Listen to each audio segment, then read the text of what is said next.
Good evening, Dr. Jerry Lipstein. Good evening, Madame Miriam Berenbaum. Good evening, Monsieur Brian Baruch Benjamin Shulman. Good to see you. I'm looking forward to this evening's parasha, Vayishlach, and it comes from Genesis.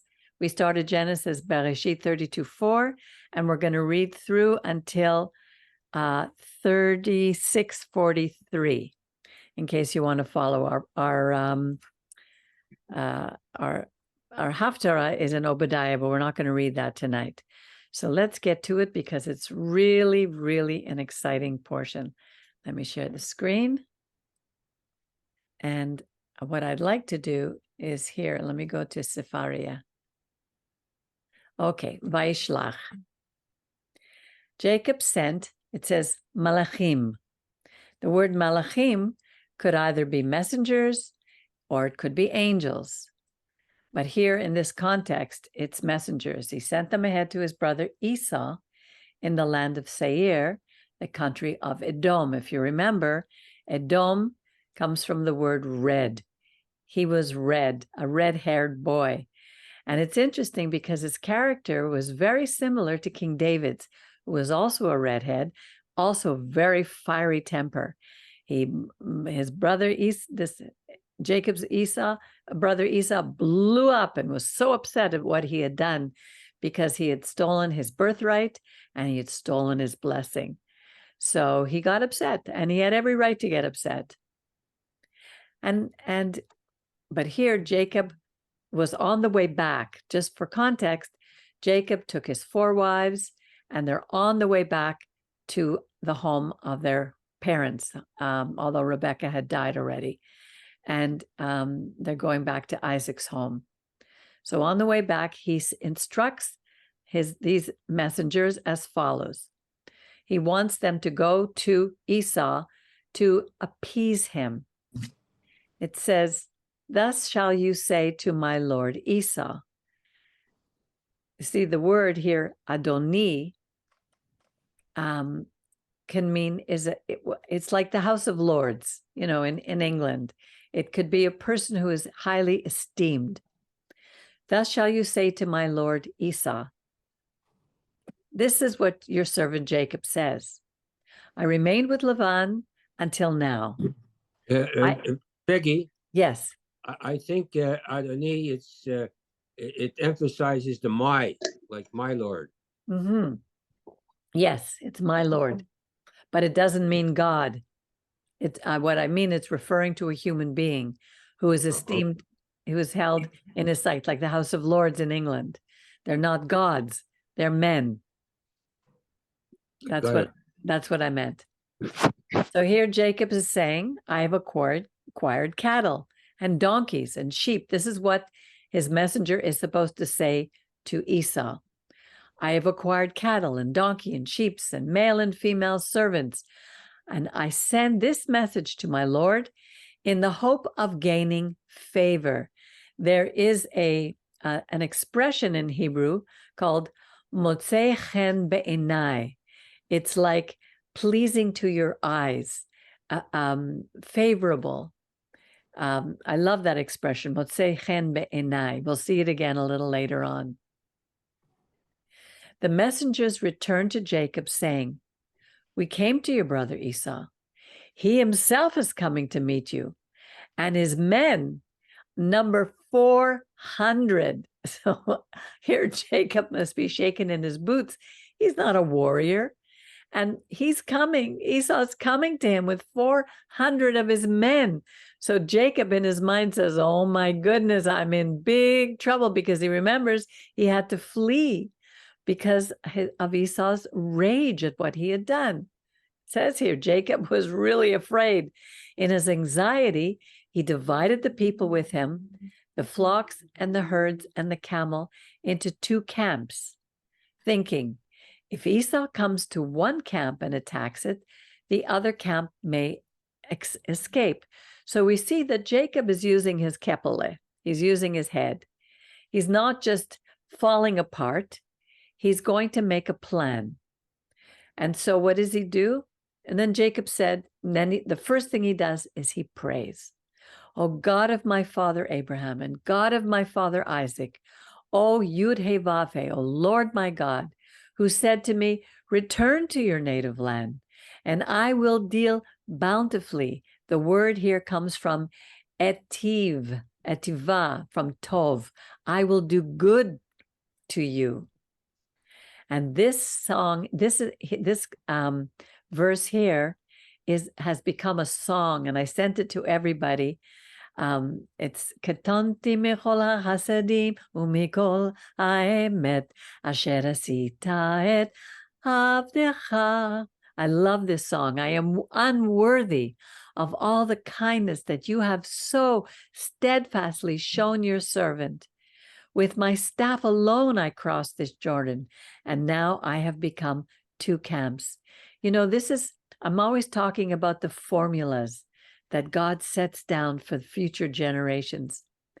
If we just said, right now the world is divided into two camps. One of the camps is for God, and one of the camps is for evil. One for life, one for death. And we see that in this world. If only we could all the people of God would say, I am unworthy of the kindness, of all the kindness that you, my Lord, have so steadfastly shown your servant. With my staff alone, I crossed this Jordan, and now I have become two camps. Deliver me. Hatzileni na, hatzileni na, hatzileni na. Deliver me, I pray, please, from the hand of my brother, from the hand of Esau, or else I fear he may come and strike me down, mothers and children alike. Here he's still praying, yet you, God, you have said, I will deal here again, chetev, from tov. I will deal good. I will be good to you. Make your offspring like the sand of the sea, which are too numerous to count. It's always good for us to remember the promises of God, because he told us that he would make our descendants like the sand of the sea. Today, our people are scattered. We say that we're 14 million, or 14 to 16 million. But in all truth, that isn't the truth, because there are so many families that have forgotten that they're Jews, that have converted, or that have somehow lost their identity, but we are like the sand of the seas, which are too numerous to count. After spending the night there, he selected from what was at hand these presents for his brother Esau. Brian, can you put your phone on mute, please? What was at hand? These presents. So he was taking from what he had to give to his brother Esau. Remember, when he left, he told God also he would give a tithe to him. So the tithe is not part of this. This is extra, because he wanted Esau not to kill him. So here he's trying to win his favor. He brought 200 female goats, 20 male goats, 20 ewes and 20 rams, 30 milk camels with their colts, 40 cows, 10 bulls, 20 she donkeys, and 10 male donkeys. That's a big, big present. He wasn't holding back his gifts to his brother. Then he put in the charge of his servants, these he put in the charge of his servants. These were going to go ahead of him, drove by drove, and he told his servants, go on ahead and keep a distance between droves. He instructed the one in the front as follows: when my brother Esau meets you and asks you, who is your master? Where are you going? And whose animals are these ahead of you? You shall answer, these are your servant Jacob's, and they are a gift sent to my lord Esau. And Jacob himself is right behind us. He gave similar instructions to the second group and the third. He divided these up, and all the others who followed the droves, namely, thus, and so shall you say to Esau when you reach him. And you shall add, and your servant Jacob himself is right behind us, for he reasoned, if I Here it says propitiate. The word means appease. If I appease him with presents in advance and then face him, perhaps he will show me favor. So the gift went on ahead while he remained in camp that night. That same night he arose, taking his 2 wives, his 2 maidservants, and his 11 sons, he crossed the ford of the Jabbok. And taking them across the stream, he sent across all his possessions. And now Jacob was left alone. And says here a figure, but it was a man. Some of our sages say that it was a dream, a vision. But here it seems to be very clear that a figure wrestled with him until the break of dawn, until the darkness had left. And when he saw that he had not prevailed against him, that this man, some say it's an angel, some say it's a man, had not prevailed against him, he wrenched Jacob's hip at its socket, so that the socket of the hip was strained as he wrestled with him.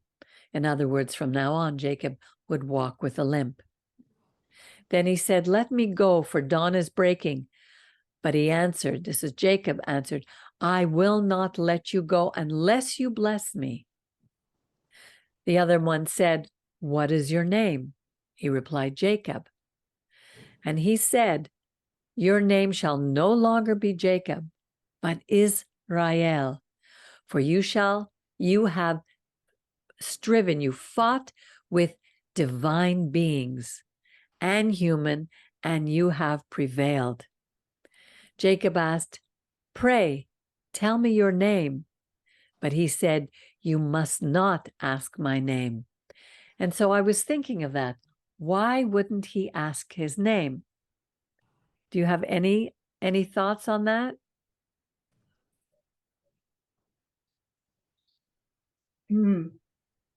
Yeah, I've wondered about that too. Well, one of the things that I thought about was that first of all, the name Israel comes from would be. Let me see. I made so many notes here. Where did I do it? I hate doing this. Yes, here it is. You must not ask my name. Why? The angel of God. This is a divine being. This is a malach. He is not important. No one possesses the power and the capability other than God alone. Angels do not answer our prayers. God does. The angel can't save us, and the angel can't bless us unless God commands them to. That's why his name was not important. You see this often where a human being is, Miriam, you keep coughing. Can you want to put sorry. Put it on mute until you want to say something. Thanks.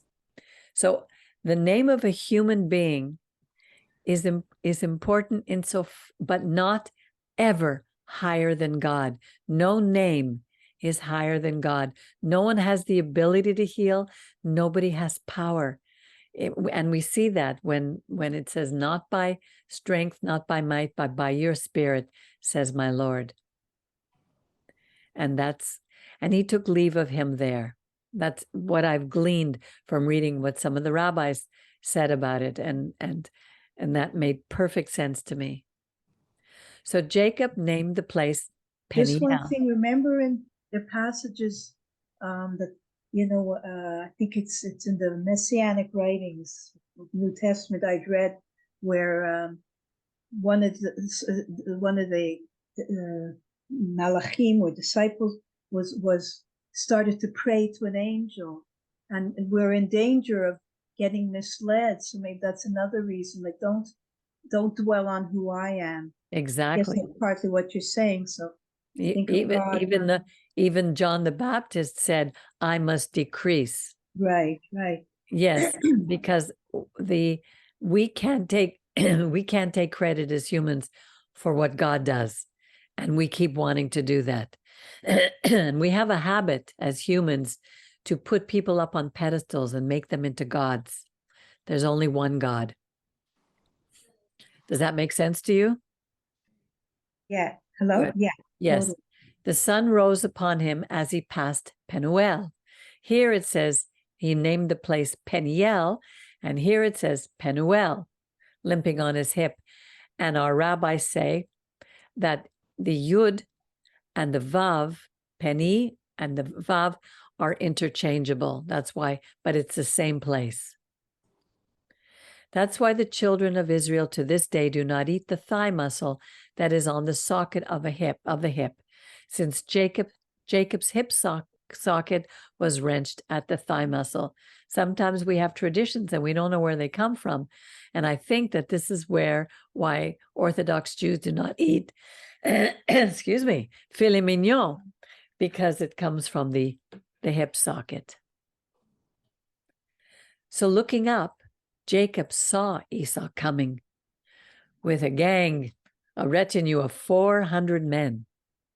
And he divided the children among Leah, Rachel, and the two maids, putting the maids and their children first, Leah and her children next, and Rachel and Joseph last. We can see he wasn't shy about his preferences. That's a little, it wasn't exactly subtle. It wasn't subtle. Wasn't subtle, and also, yeah. Exactly. It's funny. He was never subtle about his feelings. He went on ahead and bowed low to the ground 7 times until he was near his brother. Esau, but look what happened. Esau didn't hold. He was a fiery redhead. It's like Rabbi would always say, have a hot temper, but once it's over, it's finished. You let it go. And here Esau ran to greet him. He embraced him. Falling on his neck, he kissed him, and they both wept. Imagine, they were twins. These are twin brothers. Looking about, he saw the women and the children. Who are these with you, Ian? And he answered, the children with whom God has favored your servant. Then the maids with their children came forward and bowed low, Yishtachaveh. Next, Leah with her children came forward and bowed low.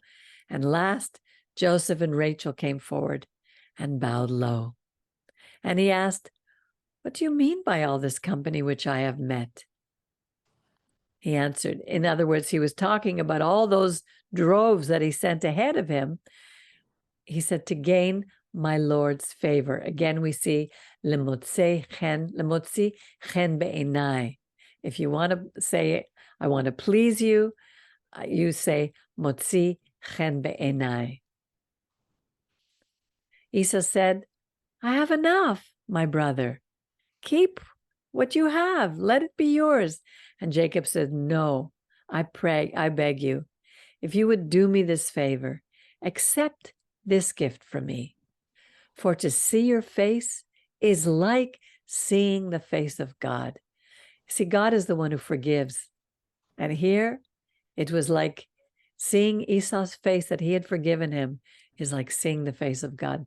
When we truly forgive, we open ourselves up to see the face of God. It's amazing. That's one of the characteristics of God, is forgiveness. And you have received me favorably. Please accept my gift, which I brought for you, specifically for you. For God has favored me and I have plenty. Sometimes we give someone a gift and they don't want it. So we say, okay, I'll take it back. No, here, he urged him. We got to say, no, it's for you. Take it back. He accepted. And Esau said, come on, let's start on our journey, and I will proceed at your pace. But he said to him, see, I think Jacob was still a little wary of his brother.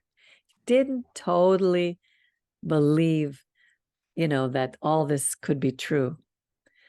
And he said to him, my Lord knows that the children are frail, and that the flocks and the herds which are nursing are a care. I'm worried about them. If they're driven too hard in any single day, all the flocks will die, which is true. But let my Lord go on ahead of his servants while I travel slowly. They had different paces. Esau was a Speedy Gonzalez. Jacob was a man of the tents. Esau was a man of the field. They were total opposites. And I totally get that because I'm very fast. I'm mercurial. So when I go with somebody who's way too slow, it makes me meshiga. So I totally get this.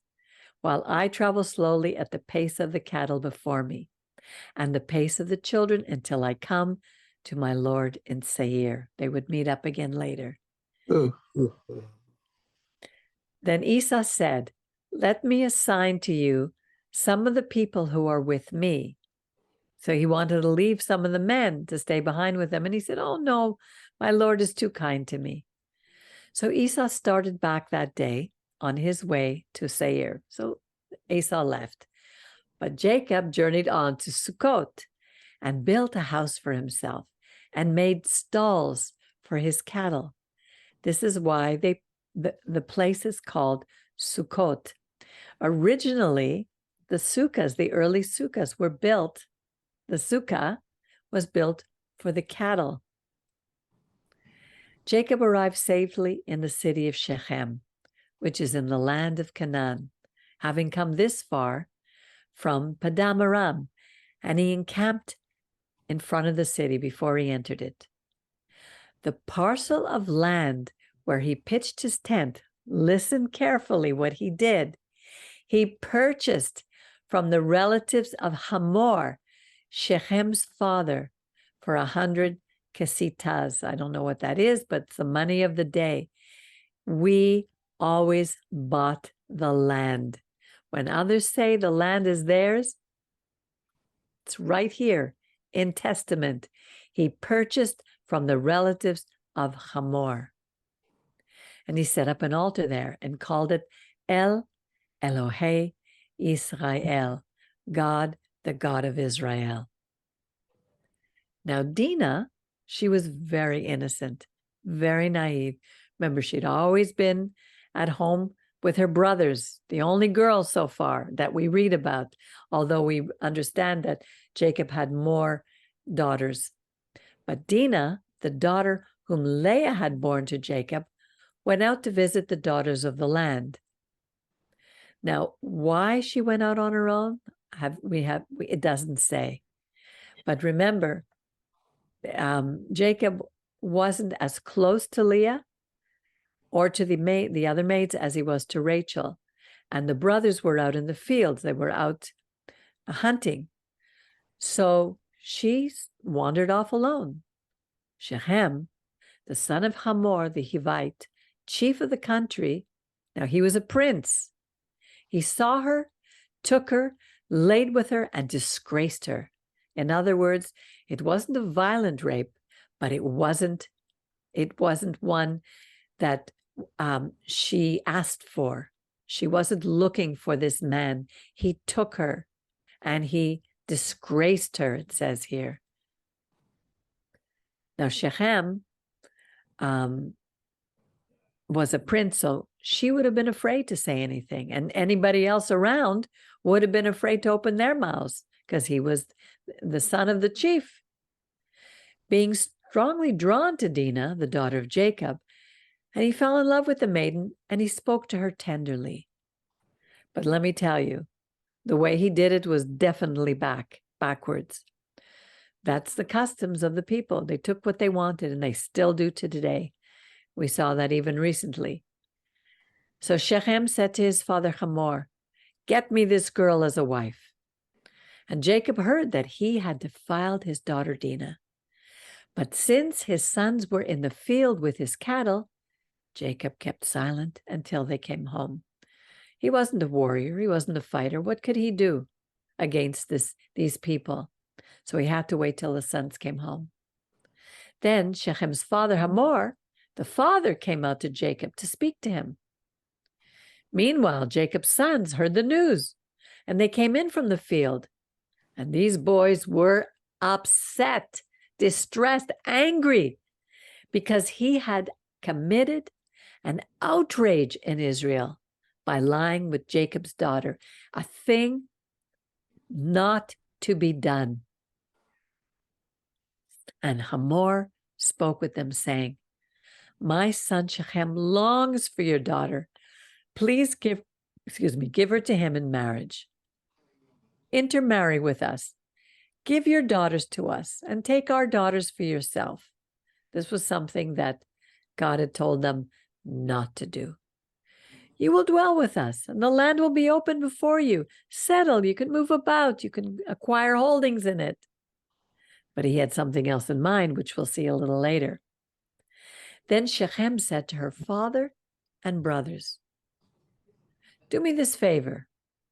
I will pay whatever you tell me. Ask of me a bride price so high, higher than anything you would ever imagine, as well as gifts, and I will pay what you tell me. Only give me the maid for a wife, the maiden. Jacob's sons answered Shechem and his father Hamor, speaking with guile, because he had defiled their sister Dinah, and said to them, we cannot do this thing, to give our sister to a man who is uncircumcised, for that is a disgrace among us. Only on this condition will I agree with you. We agree with you, that you will become like us in that every male among you must be circumcised. Then we'll give our daughters to you, and take your daughters to ourselves, and we will dwell among you and be as one family. But if you will not listen to us and become circumcised, we will take our daughters and go. Their words pleased Hamor and Hamor's son Shechem. And the youth lost no time in doing the thing, for he wanted Jacob's daughter. And he was most respected in his father's house. So Hamor and his son Shechem went to the public square of their town and spoke to the town council, saying, these people are our friends. Let them settle in the land and move around in it, for the land is large enough for them. And we will take their daughters as our wives and give our daughters to them. But only on this condition will their representatives agree with us to dwell among us and be one family, that all our males become circumcised as they are circumcised. And then he tells them what he has in mind. Their cattle and everything they own, their substance, they were wealthy, and all their animals will be ours, if we only agree to their terms, so that they will settle among us. All his fellow townsmen heeded Hamor and his son Shechem, and all males, all his fellow townsmen were circumcised. I think in Hebrew the word Hamor means donkey. On the third day, when they were in pain, Simeon and Levi, two of Jacob's brothers of Dinah, each took his sword and came upon the city unmolested. Nothing could have happened to them because everybody was dying of pain, and they killed all the males. They put Hamor and his son Shechem to the sword and took Dinah out of Shechem's house and went away. She hadn't returned home. She had been held captive. It's as if she were kidnapped, and they had to go and get her, just like today. We have to go and get the kidnapped victims of that mentality of these people. The other sons of Jacob came upon the slain and plundered the town because their sister had been defiled. They seized their flocks and herds and donkeys and all that was inside the town and outside, inside and outside, all their wealth, all their children and their wives, all that was in the houses, they took as captives and booty. Jacob said to Simeon and Levi, "Oi, you brought such tourists on me. You made me hated among the inhabitants of the land, the Canaanites and the Perizzites. I don't have an army. What if they unite against me and attack me? I and my house will be destroyed." He never thought like a warrior, always was a man of peace. But Simeon and Levi were warriors. They took after their uncle Esau. And they answered, "Should our sister be treated like a whore?" And God spoke to Jacob and said, okay, enough. Rise, go to Bethel and stay there. Build an altar there to the God who appeared to you when you were fleeing from your brother Esau. And Jacob said to his household and to all who were with him, get rid of all the alien gods in your midst. Purify yourself and change your clothes. Come, let us go up to Bethel, the house of God. And I will build an altar there to the Lord, to the God who answered me when I was in distress, and who has been with me wherever I have gone. This is for us today. He is a God who answers us when we're in distress. And he goes with us wherever we go.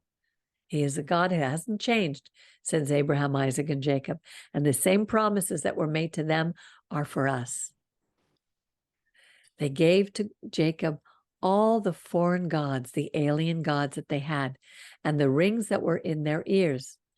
At first, I thought it was the earrings that were in the ears of the people, but it's not really clear. Some of the rabbis that I read said that the earrings were in the ears of the alien gods.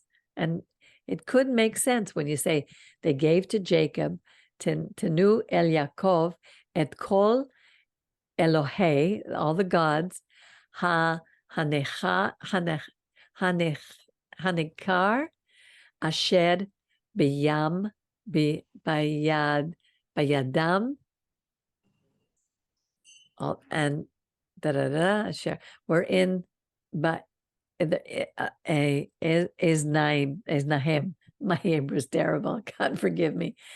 They gave all the alien gods that they had and the earrings that were in the ears of the alien gods. Because later on, we're going to read that all these people had earrings that they put in the fire to make the golden calf. And Jacob buried them under the terebinth that was near Shechem. Now, it was a custom of the day that these alien gods would be taken and thrown into the Dead Sea. I did a little research on that. But they didn't have time to go down to the Dead Sea. But they didn't want anybody else to find these gods, so they buried them under the terebinth. And the terebinth was a kind of tree that didn't bear fruit, so that nobody would be coming to this tree, so they wouldn't be curious to dig up what they saw buried there. Now, as they set out, I love this. Listen to this.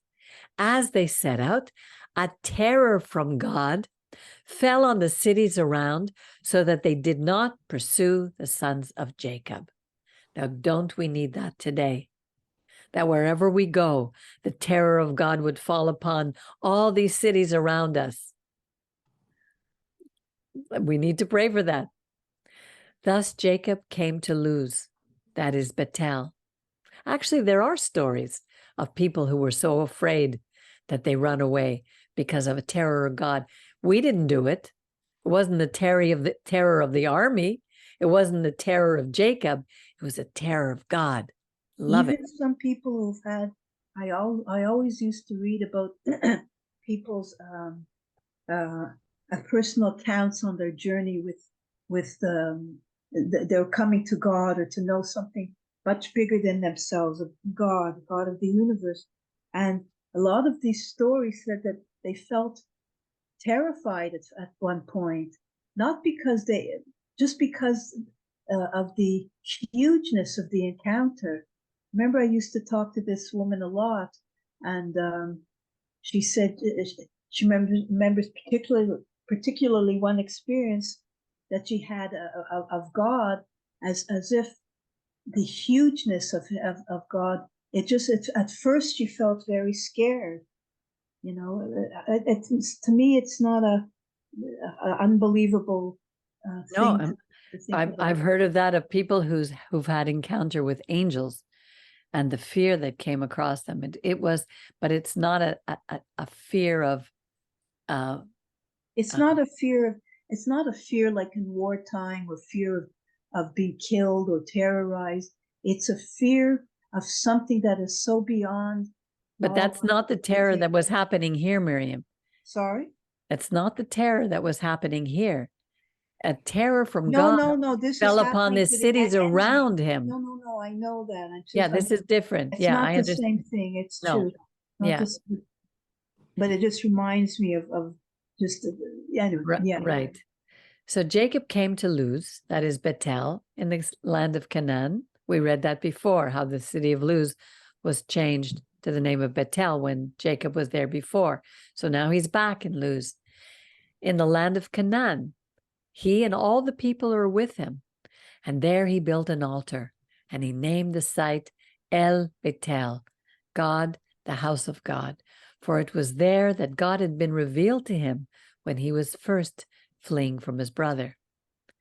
Deborah, Rebekah's nurse, died and was buried under the oak below Bethel, so it was named Alon Bakut. God appeared again to Jacob on his arrival from Padan Aram, and God blessed him, saying, "You, whose name is Jacob, you shall be called Jacob no more." He's confirming what the angel had said to him. "But Israel shall be your name." Thus he was named Israel. Now there's different understandings of what Israel means. Some say it's comes from Sar El, the Prince of God. Some say Yashar El, God is straight. There's different ways. Some say the one who strove with God. Ish. But there are different opinions of where of the meaning of the name Israel. But he didn't take, even though he said, "You shall be called Jacob no more, but Israel shall be your name." It's not that he was never referred to as Jacob anymore. It's not the same with Abraham. Abraham's name was changed from Avram to Avraham. They never went back to Avram. He always remained Avraham. But here, Jacob's name would be interchangeable. And God said to him, "I am El Shaddai." The word in Hebrew for breast is Shad. And here this is a name given to him as one of the characteristics that describe God. God has many, many, many names describing his character. Shaddai means he's the one who nourished, who breastfed, would breastfeed this fledgling nation, so that they could be fertile and increase, they could grow. A nation, yes, an assembly of nations shall descend from you. Kings shall issue from your loins. The land that I assigned to Abraham and Isaac, I assign to you, and to your offspring to come will I assign this land. So it doesn't matter how much people are out there yelling and screaming that Israel took their land. He didn't. We did not take anybody's land. God gave it to us. So this is really a battle between gods. The God of Abraham, Isaac, and Jacob against the God of Islam. And we know who's going to win in the end. So they can rail all they want. It will never be their land. One day we'll live in peace with the people who remain there. God parted for him at the spot where God had spoken to him. And Jacob set up a pillar, remember, Matseva, at the site where God had spoken to him, a pillar of stone. And he made an offering there and poured oil on it. Jacob gave the site where God had spoken to him the name of Bethel, meaning the house of God. And they set out from Bethel. But when they were still some distance short of Ephrat, Rachel was in childbirth, and she had hard labor. And when her labor was at the hardest, the midwife said to her, "Do not fear, for it is another boy for you." But as she breathed her last, for she was dying, she named him Benoni, the son of my pain, the son of my suffering. But his father called him Benjamin, Now, what did I do with Benjamin? I have to be clearer with my notes. I'm really bad. Here, the son of my sorrow. Benjamin could either mean the son of the south because they were on their way southeast toward Canaan, or Ben Yamim, which is the son of my old age. So we know Rachel died, and that was because of the oath that God gave to Lavan when she had hidden his God, his Terah. What was it? What was Son it? of my right hand. Pardon? Son of my right hand. Yeah, it could be also, Brian. That's true. Son of my right. Yeah, Yamim is the right hand too. Yamin, you're right. And so she hid the teraphim, the idols, and that's how she died. She was buried on the road to Ephrat, now Bethlehem, which would become very famous at another time. There's a prophecy about Bethlehem, Ephrata, about where the Messiah would be born. Over her grave, Jacob set up a pillar, and it is this pillar, this matzeva, it is there at Rachel's grave to this day. Israel journeyed on and pitched his tent beyond Migdal Eder. When Israel stayed in that land, Reuben went and lay with Bilhah. So we see the sons 2 and 3, Simeon and Levi, lost their favor with Jacob because of what they did by killing all those men, killing that whole town. And here Reuben, the firstborn, went and lay with Bilhah, his father's concubine. I think Bilhah would have been Leah's servant. So he would be very close with her. And Israel found out. Now the sons of Jacob were 12 in number. First, we have the sons of Leah. Reuben, Jacob's firstborn. Usually the firstborn would get the inheritance, but he lost that because of what he did. Simeon and Levi, they lost it because what they did. So Judah would be next in line. And the line of Judah was through whom King David would come, from whom our Messiah will come. Some believe he's already come at the time of Yeshua, and some believe he's still to come. Issachar and Zebulun, these were all Leah's sons. The sons of Rachel were Joseph and Benjamin. The son of Bilhah, oh, wait a minute, I was wrong. Reuben lay with Bilhah, Rachel's maid.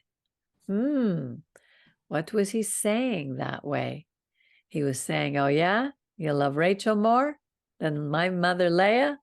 Sorry, I missed that one. Bilhah was Rachel's maid. He had Dan of Naphtali. The sons of Zilpah, Leah's maid, were Gad and Asher. These are the sons of Jacob who were born to him in Padan Aram. And Jacob came to his father, Isaac, at Mamre, at Kiryat Arba, now Hebron, where Abraham and Isaac had sojourned. So his mother Rivkah had already died.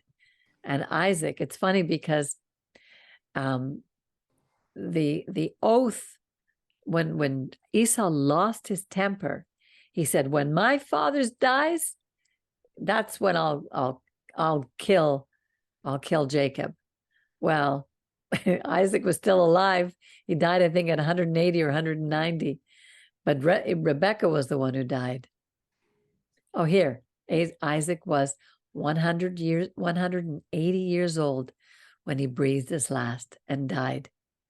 And he was gathered to his kin in a ripe old age and was buried by his sons. Together, his sons, Esau and Jacob, they came back and they buried their father together.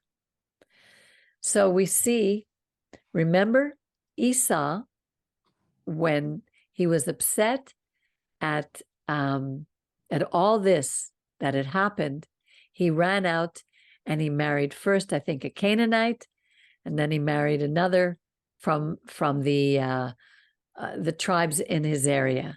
And then afterwards, he married again from Ishmael. So he always married those that made his parents crazy, almost to get back at them. So the problem that we have today, the hatred that has stemmed from Esau and Jacob, the rivalry, didn't come from Esau and Jacob themselves. They were reconciled with each other. The problem came when Esau married the wrong people. Here it says, Esau took wives from among the Canaanite women. Ada, the daughter of Elon the Hittite, and Oholibamah, the daughter of Anna, the daughter of Zibeon, the Hivite. These were pagan women. They influenced their children because women are home with their children all day. They're the ones teaching the children. And then he married Basimat, daughter of Ishmael and sister of Nebaioth. So these women raised their children to be pagans. They were not like the children of Jacob, who, although they certainly had faults, they still believed in the God of Abraham, Isaac, and Jacob. Adah bore to Esau Eliphaz. Basimat bore Reuel. And here are some other names, and I just want to move down a bit. Esau took his wives, his sons, and daughters. This is another thing that Esau did. If Esau was still angry with Jacob, he would never have done this. He took his wives, his sons and daughters, and all the members of his household, his cattle, and all his livestock, and all the property that he had acquired in the land of Canaan, and he moved. He moved to another land because of his brother Jacob. He acknowledged that God gave Jacob that land, that he had the blessings and the inheritance, and that land was going to come to Jacob. Do you see what he's done here? He lifted everybody up and he moved. Their possessions were too many for them to live together, and the land where they sojourned could not support both of them because of all the livestock. So Esau went and settled in the country of Seir, Esau being Edom. And even though the children from generation to generation would harbor hatred for Jacob because of the wives, not because of Esau, the promise that Israel would not touch the land that Esau had comes from Esau himself, because God also made promises of blessings of wealth to Esau. This then is the line of Esau, the ancestors of the Edomites who lived in the hill country of Seir. And now I don't know all their names. I looked quickly and I didn't research every one of their names, but one of them spoke very clear to me. The sons of Eliphaz was the first son, and Timnah was a concubine of Esau's son Eliphaz. She bore Amalek to Eliphaz.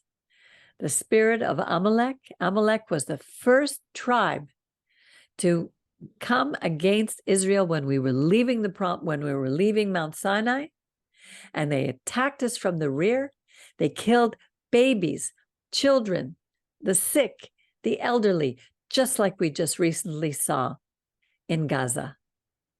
The spirit of Amalek is evil, and we've been told time and time again to wipe them out, and we have not been able to do that.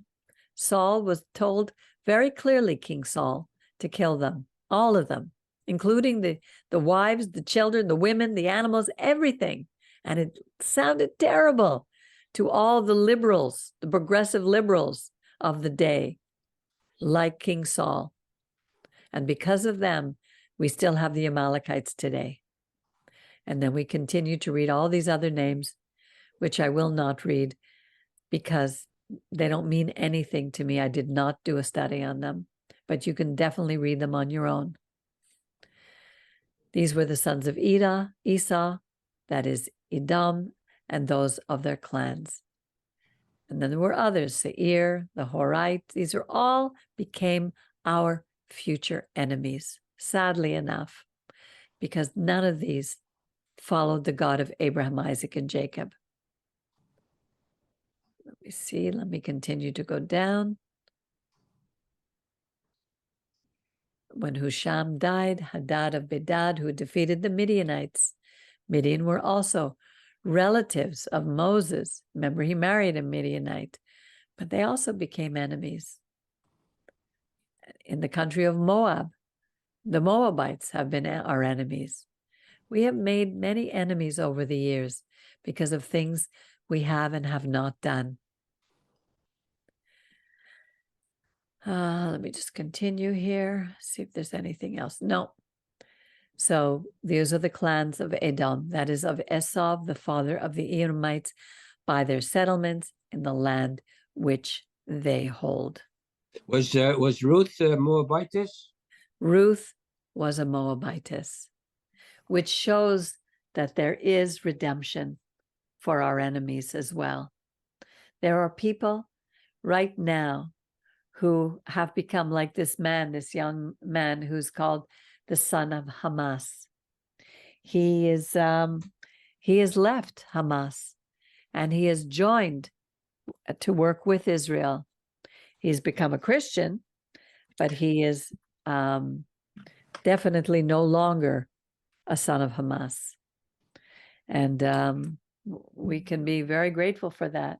But look what Ruth is, because there was two daughters, remember, with Ruth, who Naomi left.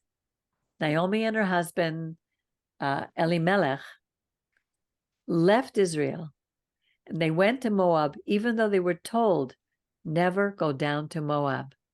They went because there was a famine. And they went with their two sons, and the two sons got married, one to Ruth and one to Orpah.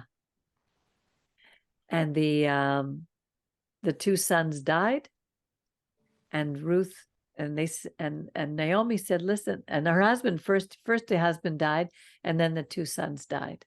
They don't say why, but maybe because of, again, not obeying our God. Over and over again, we always hear, "If you will faithfully obey," and when we don't, there are consequences. Even though we blame God.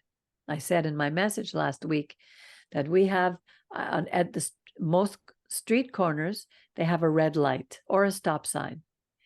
If we go through the red light and we crash, killing both parties, the people in both cars, can the families of those people go and sue the manufacturers of the red light and those who installed them? Of course not. It was the responsibility of the people to faithfully obey the law and not go through the red light. This is what we do when we faithfully disobey God, and then we suffer, and then we cry out, "Oh, who made the red light? Why is there a red light?" We blame God for the things that we do. But here, these three men died. All these are in our history. When we obey, there's death. It's sad. Spiritual death, physical death, emotional death. So these two daughters, Orpah and Naomi, Orpah and Ruth, and Naomi said to both of them, "Listen, my girls, I don't have another son for you, so go home. Go back to your parents. Go to your father's house. I can't help you anymore. I'm going home to my family." And Orpah, at the beginning, she insisted, but then she said, "No, okay." So she went. Orpah went back to her family. But what did Ruth say? "Whither thou goest, I will go. Where thou lodgest, I will lodge. Thy people shall be my people. Thy God, my God." Here was a woman who fully gave herself to the God of Abraham, Isaac, and Jacob. She didn't convert. There were no schools of conversion then. It was a heart change. Why one would choose that and one doesn't, I have no idea. I have no idea about the full state of free will, and how God interacts with us. It's a mystery, but some choose to follow God and some choose not. And she came home with Naomi, and she was humble. She worked in the fields to help her mother-in-law. It wasn't even her family. Her mother-in-law, she went and she gathered in barley from the field, and God took care of her. And she married Boaz. Exactly. A kinsman redeemer, he's called. And from her came, her descendants was King David. She was the great-great-grandmother of King David, and then who was in the line of Judah, who is in the line of our Messiah, whoever that will be one day. But it's just, and I think if you look at Yeshua's line, he comes from the line of Judah. I think he's on the line of Judah on the woman's side. On the mother's side, exactly. So he's from the line of Judah, but he's also from a priestly line on his father's side, on the side of Joseph. So what was the priestly line? I'd have to go and look at it, because I know he was the cousin of Elisheva, Elizabeth. He was her cousin, and Elizabeth's husband was a priest who served in the temple. And it talks about that in one of the Chronicles, I think. So he was in the line of Judah. He was in the line of the godly line on both sides of the family. Even though some believe that Miriam was impregnated by the Holy Spirit, this goes totally against the Torah. Because the Torah, one of the 10 commandments says, you shall not commit adultery. So if the Holy Spirit, who is one of the 3 persons, they say, of the Trinity, if they call it the person of the Holy Spirit, the person of God, and the Son, then if this Holy Spirit had whatever he did with Miriam, she and Joseph were already engaged to be married, which means they were already married. So if she had any relation with anybody else other than her husband, it would have been adultery.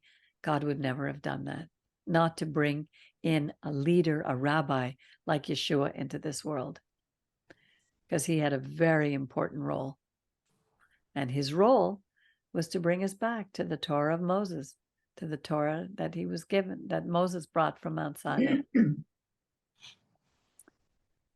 So there's a lot in our scriptures. It's amazing. But you have good questions, Jerry. You too, Miriam. Thank you. And even you, Baruch, you came up with Binyamin, the son of my right hand. It's true. At one point, is it Rachel's nurse who died on the way? Rebecca's nurse. Who they stopped and buried. Deborah was Rebecca. Was it Deborah or Rebecca? Deborah was the nurse. Was the nurse Rebecca? Right. Okay. But I wonder what, when somebody's name is mentioned in the Torah or whatever, it's for whatever reason, it's important. Like even the fact that Dinah was mentioned, although I'm sure they had more than one daughter, so that you have to pay more attention. So I wondered what was special about her. I just wonder what that means, that she was named. I think it was done in contrast to the fact that Rebecca's name is not mentioned.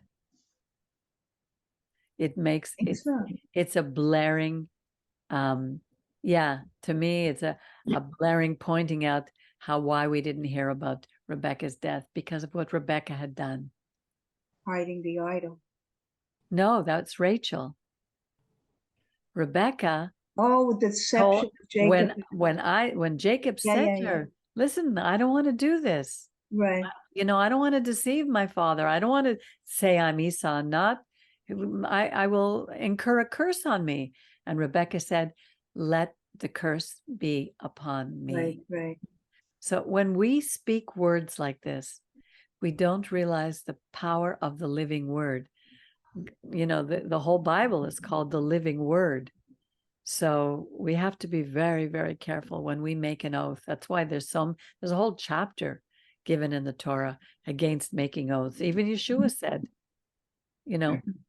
let your yes be yes and your no be no. If you say you're going to do something, do it. If you say you're not going to do something, don't do it. Anything other than this comes from evil. Our words are important. That's why when we break our promises, and I still have to, so much. What, Brian? I'll see you in 5 minutes. People say I'll see you in 5 minutes. It takes more than 5 minutes. Yeah. Better to say I'll see you as soon as possible. Right. And remember Mina would always say, bli netter. My friend Leas does the same thing. Bli netter, without oath, without vows. Don't make any promises, especially ones you can't keep, because there's a price to pay for that. Midah keneged midah, measure for measure. We get what we give. If we break a promise, someone will break a promise to us. It's just the way things work. Another thing to remind Miriam, when she finished talking, she didn't finish talking. She put her phone in her pocket and was still on. It took her 45 minutes to get home. Something. Oh, are you talking about my phone? Yeah. It's true. I didn't hang up. You were on the phone with him for 45 minutes. No, but it means that but you didn't hang up? How come you didn't hang up? Because you didn't hang up. Your phone No, I know. I realized that because the bus or so, I forget why. But May I ask what this has to do with this portion? Could you leave this to talk about another time? I don't get to talk. It's very pivotal to this. It's very pivotal to Vayishlach. Miriam was a messenger today. Brian sent his messenger out to do work for him. Tomorrow we're going to continue to be a messenger for Brian, for Baruch Benjamin Shulman. Jerry, do you have any thoughts? Well, I mentioned some things previously. That's very true. You did. All right. So shall we end with the Aaronic benediction? Are you ready for that? Okay, the congregation would say, may it be thy will, Lord our God and God of our fathers, that this blessing which thou hast commanded to pronounce upon thy people Israel may be a perfect blessing, forever free from stumbling and iniquity. Baruch atah Adonai Eloheinu melech haolam, asher kiddushanu b'kdushasoi shel Aaron v'tzivanu levarech es amo Yisrael be'ahavo. Yevorechecho Adonai v'yishmerecho. Ya'el Adonai panav elecha v'chuneka Yiso Adonai panav elecha v'yasem lecha shalom v'samu et shemi al b'nei Yisrael v'ani arvorchem. May the Lord bless you and keep you. May the Lord shine his face upon you and be gracious to you. May the Lord lift his countenance upon you and give you his shalom. So shall they place my name upon the children of Israel, and I will bless them. That was the Aaronic benediction, which we always end our services with. And let's continue to pray for each other in our lives, that God would help us to handle the daily struggles, the daily situations that come up. because he does give us the strength to do it. He doesn't take us out of them, but he helps us go through them. Let's continue to pray for the state of Israel. Let's pray for our people around the world, that they would come to know the God of Abraham, Isaac, and Jacob, so that the terror of our God will fall upon the nations and they will not touch the apple of his eye, the Jewish people, Israel. And with that, I say adieu. Have a nice evening. I wish you a Shabbat Shalom. But,